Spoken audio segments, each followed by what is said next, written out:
لوگ اس کو انکروچمنٹ کے طور پر دیکھ رہے ہیں. لوگ عمران خان صاحب کے ماضی کے کلپس نکال کر علیم خان سے سوال پوچھ رہے ہیں.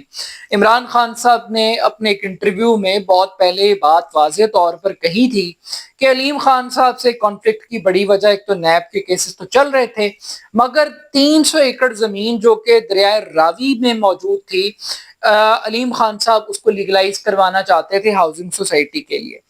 اب 300 ایکڑ کی بات یہ کر رہے ہیں، لیکن علیم خان صاحب کی جو ہاؤسنگ سوسائٹی ہے وہ ایک بہت بڑی ہاؤسنگ سوسائٹی ہے. میرا خیال ہے کہ یہ ہزاروں ایکڑ کے اوپر مشتمل ہاؤسنگ سوسائٹی ہے. مجھے ایگزیکٹ اس کے رقبے کا سائز نہیں معلوم، لیکن اتنی بار بڑی وضاحت کے ساتھ کی جا سکتی ہے کہ ایک بڑی ہاؤسنگ سوسائٹی کے 4 سے 6 بلاک وہ سیلاب کی نظر ہوئے، وہ پانی کی نظر ہو گئے، دریا کی نظر ہو گئے، جو کہ نہیں ہونے چاہیے تھے. مگر یہ بہت بڑی سوسائٹی ہے، اور ایسا نہیں ہے کہ یہ پوری کی پوری سوسائٹی انلیگل ہے. اگر عمران خان صاحب کی بات کو مان لیا جائے تو یہ جھگڑا 300 ایکڑ کا ہے. لیکن یہاں پر آپ کو ایک اور بھی سوال جو اس پورے کرائسس کے دوران نظر آیا کہ بعض اوقات انسان بڑا بے بس ہوتا ہے. علیم خان صاحب کا سب کچھ سٹیک پہ لگ گیا، ان کا کاروبار لگ گیا، ان کی ساکھ لگ گئی، ان کا امیج، ہر چیز ایک کوسچن مارک بن گیا.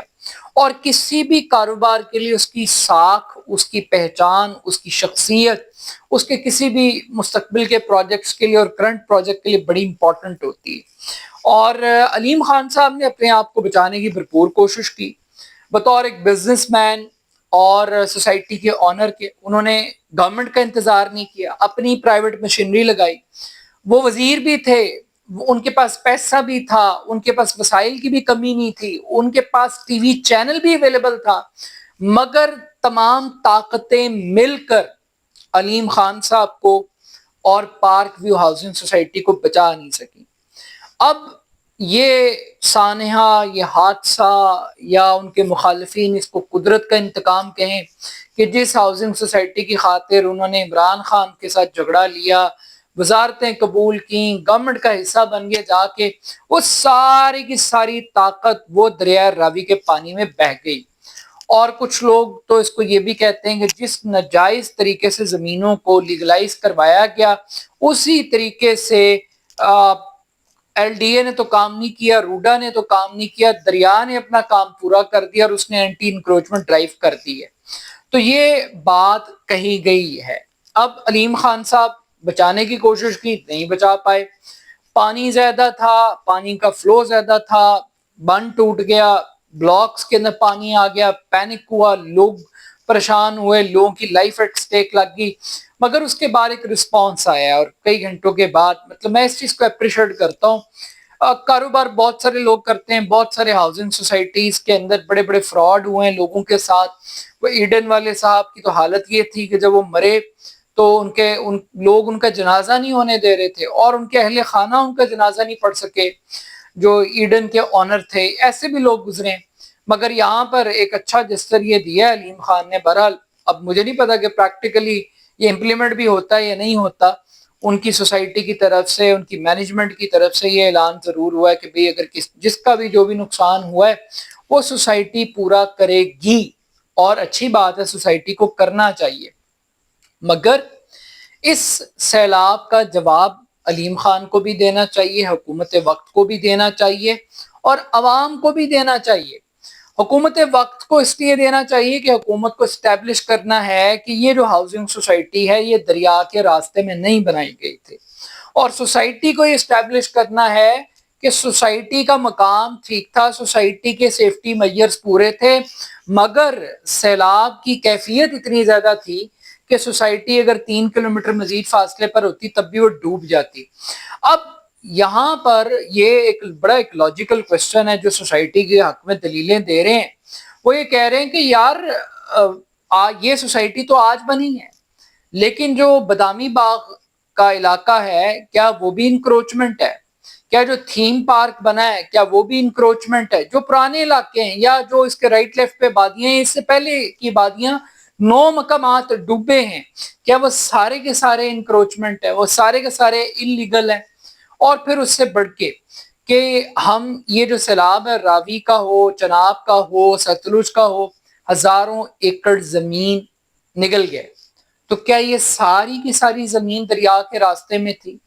کیا یہ ساری کی ساری جو ہزاروں ایکڑ زمین تھی یہ انکروچمنٹ ہی تھی؟ یار انکروچمنٹ 1 مربع ہو سکتی ہے، 50 ایکڑ ہو سکتی ہے، 100 ایکڑ ہو سکتی ہے. یہاں شہر کے شہر وہ اس انکروچمنٹ کی اس سیلاب کی نظر ہو گئے. تو کیا ہم ساری چیزوں کو ایک ہی پلڑے میں اور ایک ہی اینگل سے ہم دیکھیں گے؟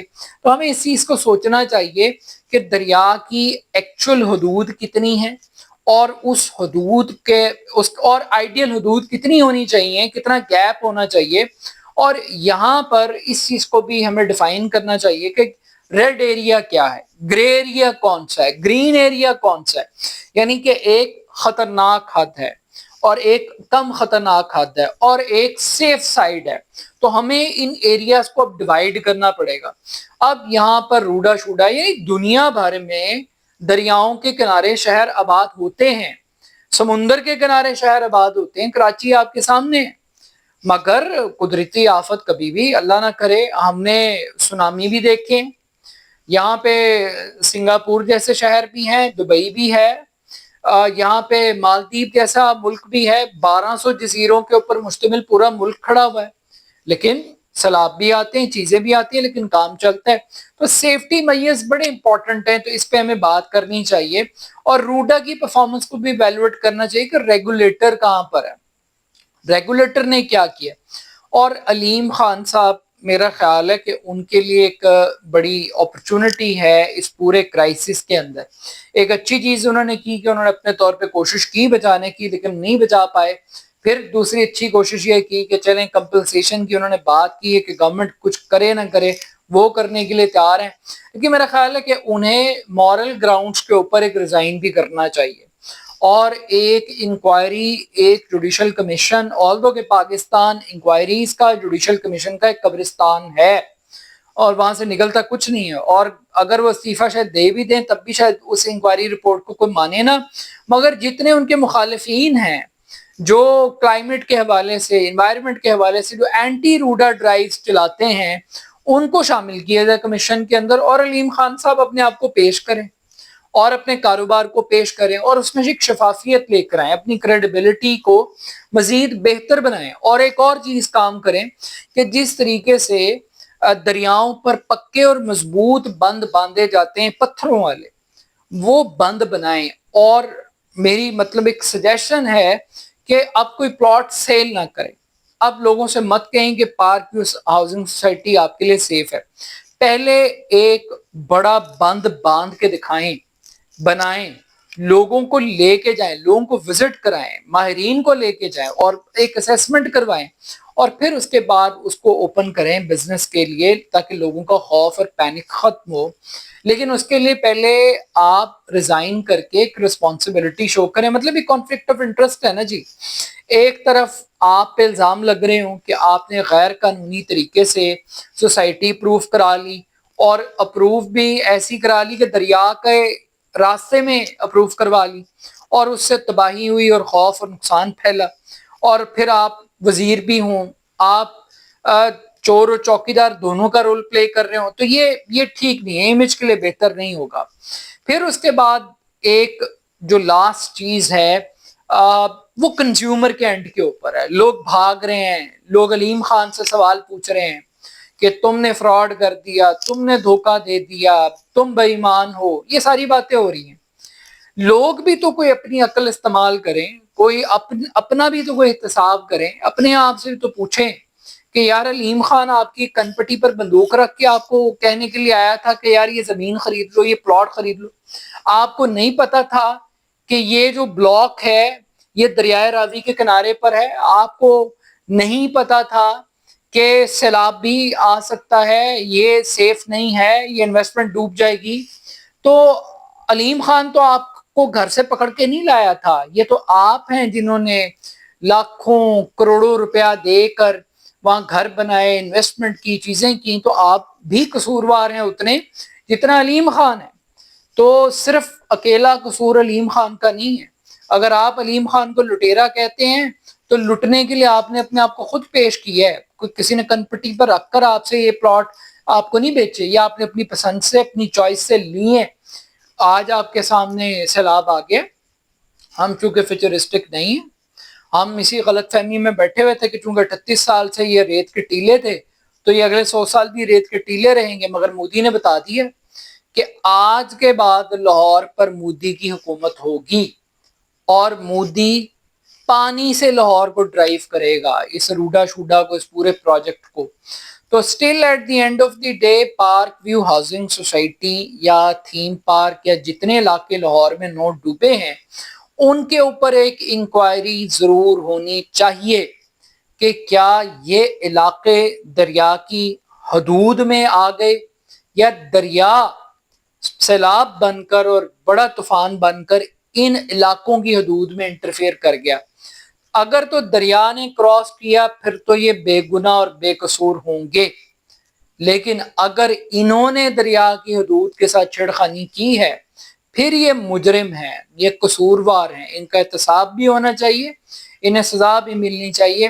بٹ سٹل جن کا نقصان ہوا ہے وہ صرف باتوں سے، ویڈیو سے، تقریروں سے پورا نہیں ہوگا، اور جن کے دل میں خوف بیٹھ کے اس خوف کو نکالنا بھی بڑا مشکل ہوگا.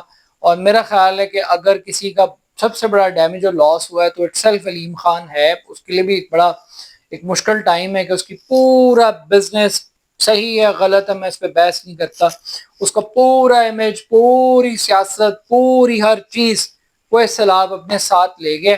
اب دیکھتے ہیں کہ وہ سیلاب سے اپنا جتنا کچھ وہ لٹا چکا ہے یا لٹ چکا ہے وہ کتنا کچھ ریکور کر سکتے ہیں. اپنا فیڈ بیک میرے ضرور دیجیے گا. میرے YouTube channel AR Khan official کو ضرور سبسکرائب کیجیے گا. بہت شکریہ. اللہ حافظ.